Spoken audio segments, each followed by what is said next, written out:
Welcome to the Dr. Leadership Show, where we take a look at how you approach your work and personal life and how we can make the most out of both of them.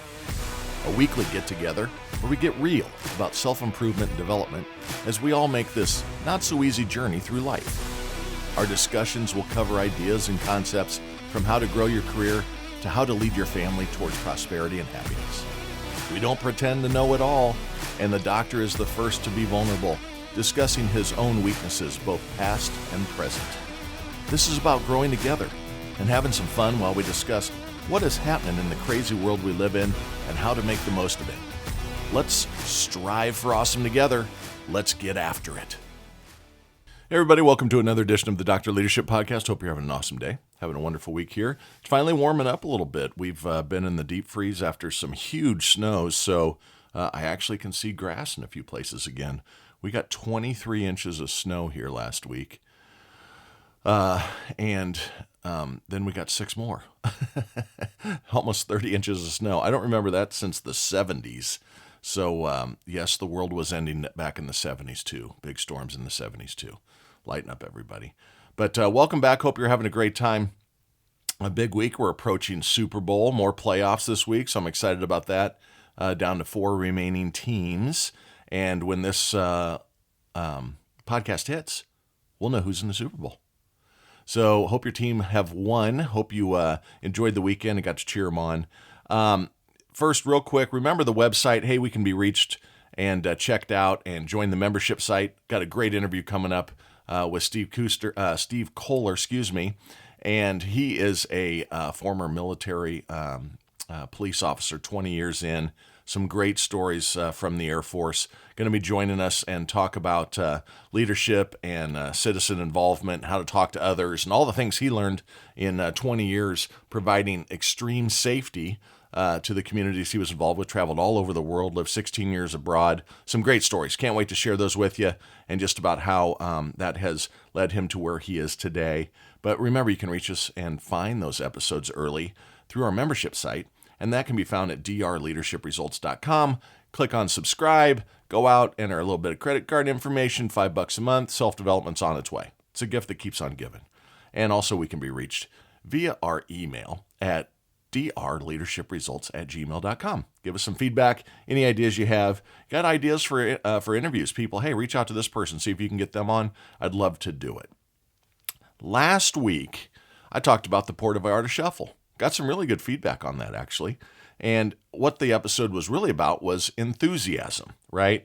It's how to go through life with this positive attitude and how great things in life come from working hard and approaching things with a positive outlook. It's not that hard. What I talk about a lot on this show is not difficult. It just takes determination and a commitment. And that's where human nature is our worst enemy, right?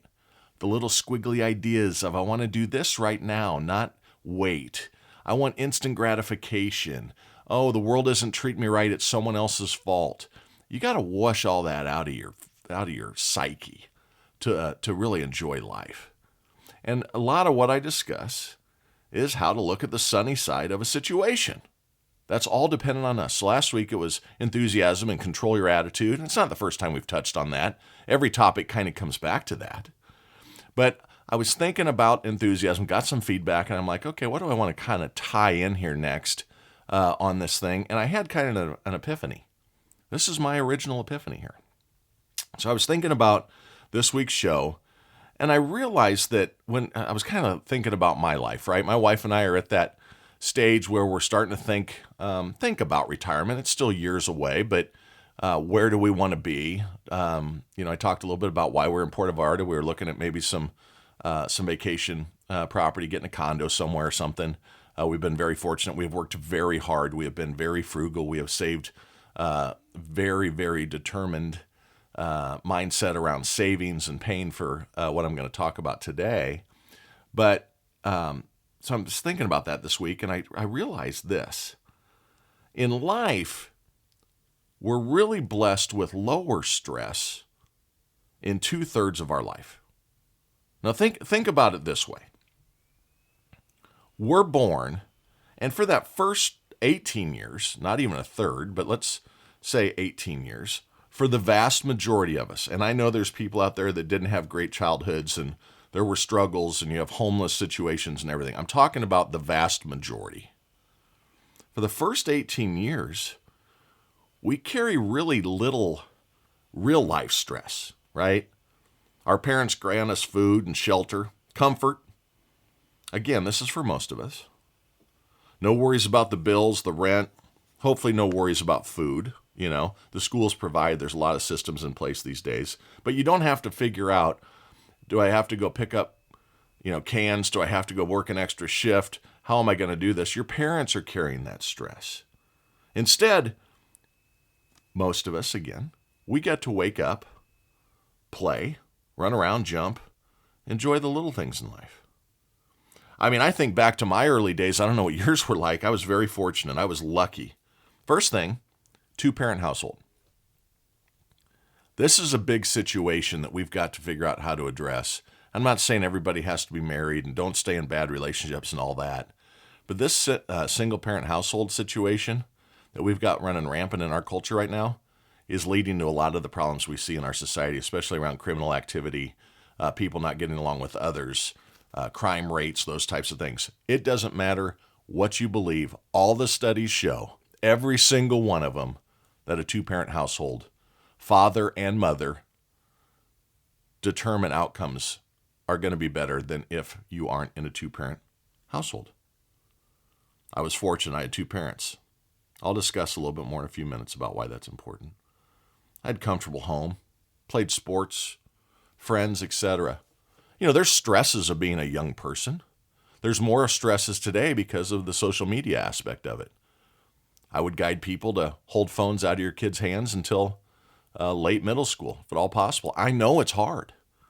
Everybody else has it. Susie has one mom. Billy has one mom. Yeah, Susie and Billy are probably going to have problems.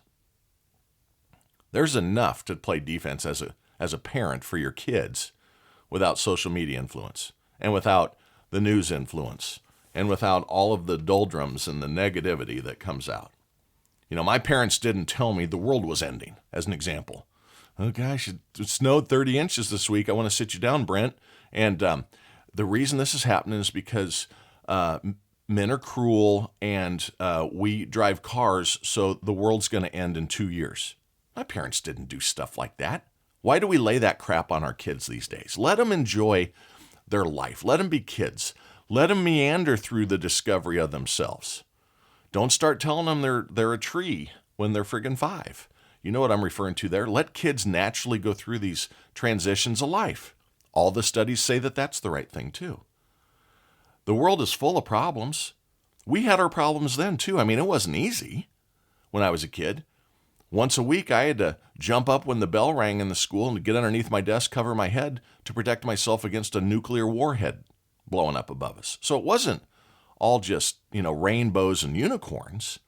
But my point is that your parents, for that first third of your life, they somewhat provided for you. There are exceptions again. However, the majority of us look back and realize, we had it pretty good. Now, the last third of our lives, and I'm calling this episode Life Gifts, Gifts.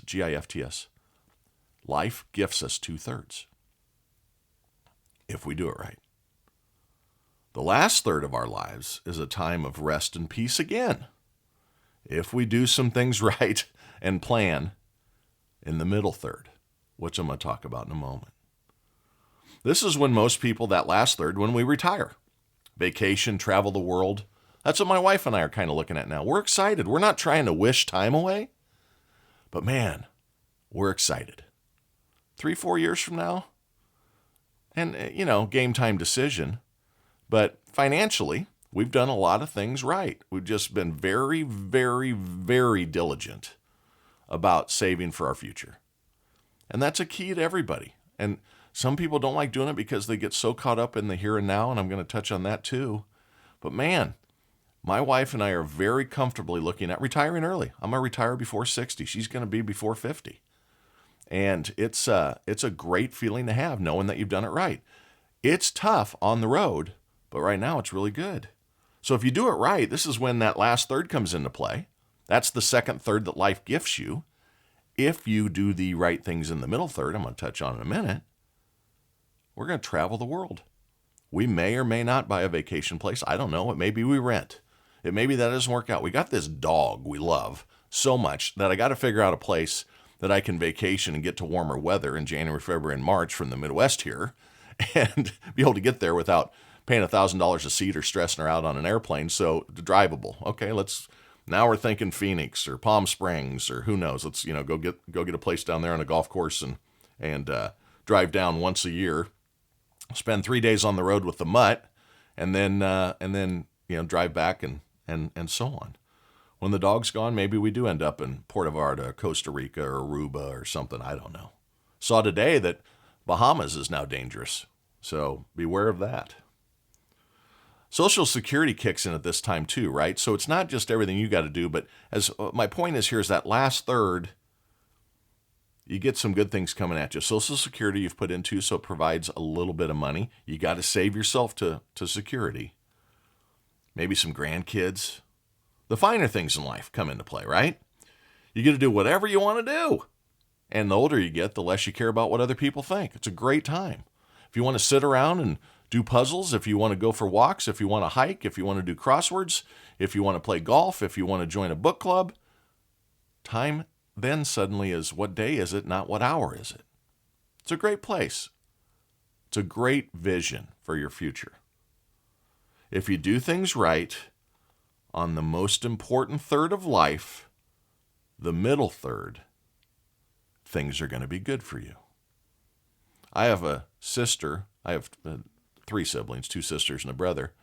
My closest in age sister and her husband, he's hanging him up officially in 45 days. So excited for him. He has worked his ASS off. She has worked her ASS off, handling and making sure that the first third for those kids of theirs were taken care of. It's not a harder worker than my sister. Period. Love her to death. Just she impresses me daily. I know you're listening too, sis. I didn't say it just for that. But man, I have looked up to him my entire life. So this middle third, we're responsible for is what my point is. This third makes or breaks the final third for ourselves, but it also sets up that low stress third for our kids. So that middle third is responsible for 2 groups of people's, one of their good thirds. Our kids' first third, maybe our grandkids' first third, helping your kids out with them in the retirement stages on that third too. We're helping others. But you got to do it right in that middle third for that last third for yourself. If you want low stress for your kids, and if you want low stress for you in your final third, we need to do the right things in that middle third. So life grants us 2 thirds if everything goes right, if people concentrate on their middle third. We are responsible for 1/3 of our life. Hard work and dedication for 1/3 of your life. If someone would have come to you at the age of 15 or 17 and said, if I could guarantee you a pretty good life for 2/3 if you just work hard for 1/3 of your life, would you sign up for that? I think everybody'd sign up for that. 2/3, 66% of my life, I get a kind of kickback. If I take 33% of my life and put my nose to the grindstone, those are good odds.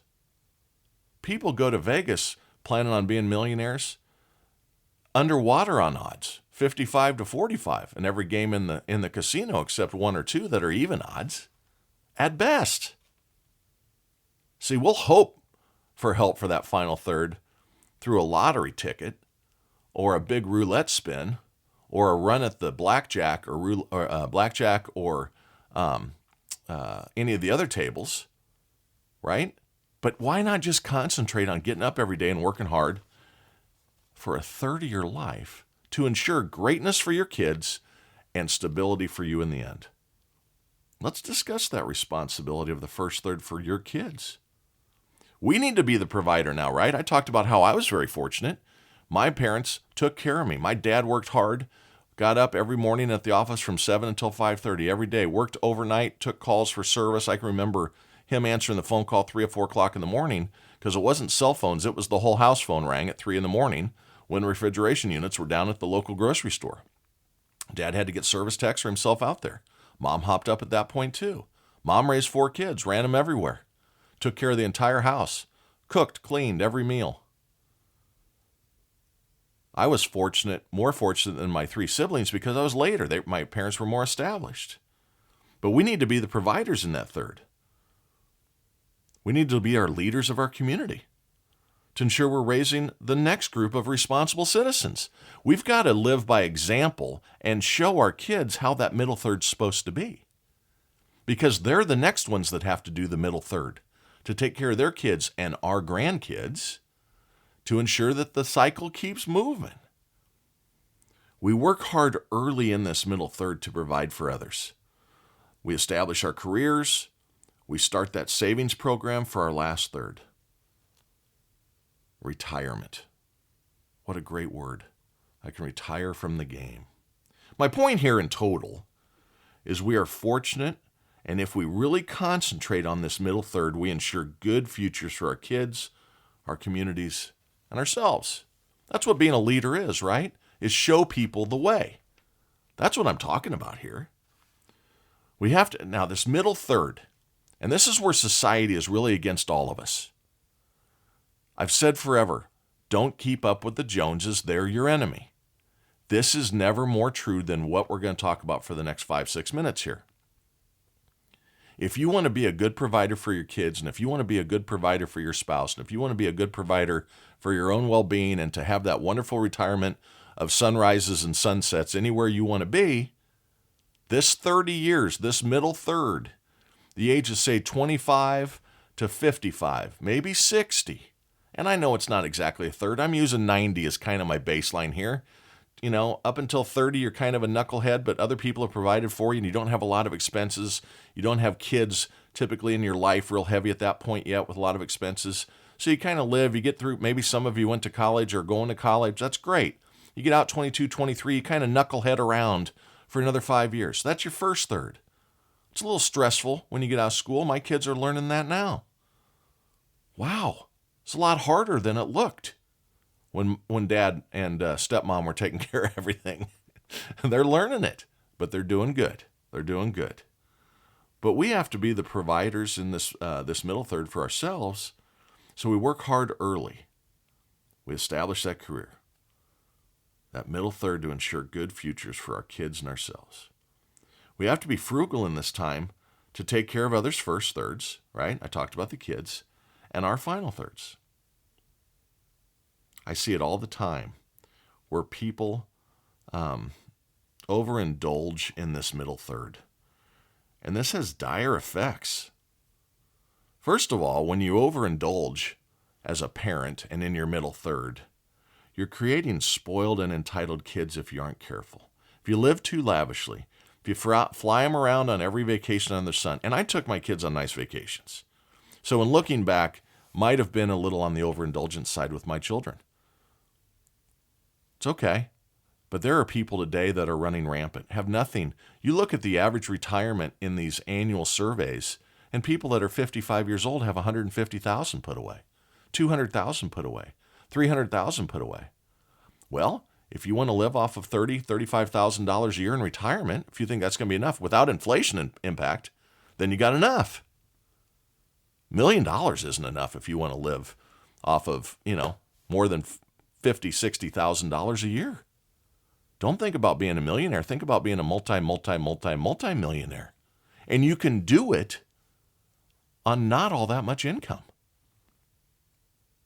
So people overindulge. We create these spoiled and entitled kids that aren't concentrating, aren't going to be shown the right way to be ready for their middle third. Remember the thing I've said before about approaching your children. Give them 100% of what they need and 10% of what they want. And they're probably going to be pretty good kids. Make them develop good habits for their middle third. See, as a parent, it's not about providing all the dreams for the first 18 to 20 years. It's about establishing work ethic, good habits, good monetary policy, understanding that, appreciation, kindness, servant's attitude, giving on to others, being helpful. That's good parenting. It's not a second trip to Disney this year. It's not a brand new car for them when they're 16. Buy them a used car. Instead of going on a week-long cruise, take them camping. Teach them how to make a fire. Teach them what badminton and volleyball are like. That's our responsibility. And if we don't do it right, we're going to have a problem here. We also need to live frugally for ourselves so as to allow for that comfortable final third. From 30 to 60, your decisions, and really from 25 to about 45, your decisions make or break that final third. Right now, my kids at 23 and 26 could easily ensure themselves a very wealthy retirement. Sometimes they're making some good choices there. Other times they're letting that society pressure get to them. Now, I don't know how I'd act in this society as a 23-year-old either. I'm referring back to how I was raised. We didn't have phones and cell phones and all this stuff, all these apps that put just terrible ideas in your face. Not everybody can, sell pictures of their hoo-hoo on Instagram to become a millionaire. Sooner or later, those pervs that buy that stuff are going to run out. Just disgusting what society's doing. But you can control it yourselves. Make small decisions. Good money habits towards savings is the key. I did this math for my kids last week. This is how simple it is. You talk to any 25-year-old kid, young adult, and they're spending $100 if they go out. Meals, some cocktails, they Uber, which is great. Don't drink and drive, but they drop $25 on an Uber. They drop $50 on meal and drinks, and then guess what? They drop another $25 on whatever they do afterwards. They go bowling or more cocktails, whatever. Drinks they don't drink beer anymore. They drink cocktails, so it's $14 a pop. You have 3 or 4 drinks over time. You're $50. Then you got the Uber. So $100, my point here, you spend really, really easy. And let's say they do that twice a week, which is probably being pretty low end of the scale. I've seen my kids 4 times a week stuff. Well, we're just going to go grab a sandwich. Well, we're just going to go grab a coffee. Coffee's $8. You don't drink coffee. You can get that at the gas station. No, we go into Starbucks, drop some cream, 12 or 1,400 calories later. Can't understand why my ass is big. Yeah. So anyway, if you take $100 twice a week and you cut it down to once a week, listen to the math for your middle third dedication to secure your final third. If you cut one of those nights out a week and instead invest that in a mutual fund, you can set them up yourself. Scottrade, E-Trade, Charles Schwab Online, a few minutes at a computer, attach your bank account. You Venmo to friends all the time. You Zelle to friends all the time. And instead of going out that night, if you sit there and go, your friends call and say, you want to go out? And instead of saying yes, you say no. And as soon as you hang up, take the phone and pump money into that mutual fund. Listen to this. If you do that once a week, that's $100 times 52 weeks a year. That's $5,200. Well, that's not a lot of money towards retirement. Well, over 30 or 35 years, this amount will double at least 4 times based on the rule of 72. Really 5 times. I'm doing the 4 times example to be conservative. But just think about this and pass this on to your kids. That $5,200 at 10% annualized return in a mutual fund doesn't get 10% every year, but the market over the last 125, 150 years has averaged any 5-year term, any 10-year term, 10% return. Don't bet against the market.